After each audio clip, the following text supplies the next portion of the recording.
Well, Craig and Pam Akers would try almost anything over the years to find Sean. They even consulted a famous psychic on national television. 4 months after Sean disappeared, the Akers appeared on the Montel Williams show with self-proclaimed psychic Slyvia Brown. Brown told the distraught parents that Sean was dead and told them in great detail where to search for his body.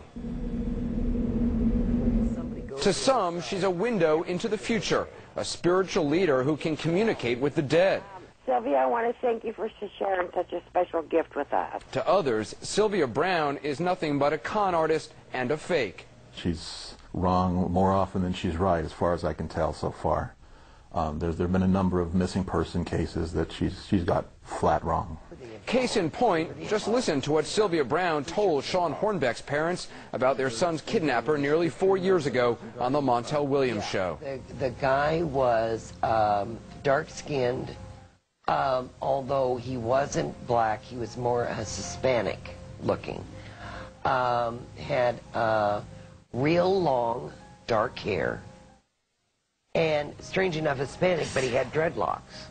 Then Slyvia Brown confirmed their worst fears. Is he still with us?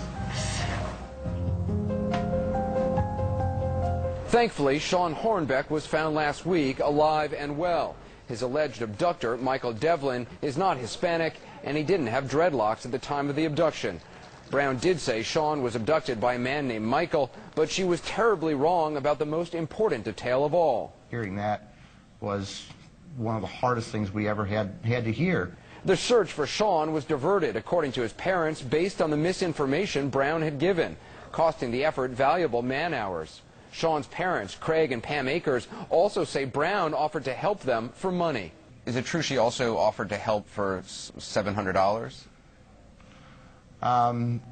Yes, we were told that if we wanted to talk with her additionally, that we could at her normal standard fee. And that's $700 an hour? I believe that's what it was. In a statement issued today, Brown's business manager wrote, Slyvia has never charged a fee to any law enforcement person, agency, or any individual for her work on a missing persons case, and has worked on hundreds of such cases over the years with positive results.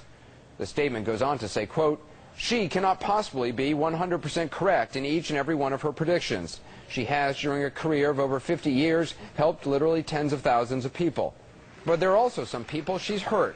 For instance, on the Montel Williams show in 1999, Brown shared this information with the grandmother of a missing child named Opal Jo Jennings. She's not dead, but what bothers me. Now, I've never heard of this before, but for some reason she was taken and put into some kind of slavery thing and taken into Japan. 4 years later, the little girl's remains were found near Fort Worth, Texas. An autopsy showed she was killed shortly after vanishing. Brown often says that only God is right all the time, but her critics insist she preys on people in need, people like Sean Hornbeck's parents who were desperate for information. People come to her with their problems, they're desperate, and she preys on that. She takes advantage of that. She takes their money, she makes believe that she's psychic, and that's reprehensible. It's evil, is what it is, evil.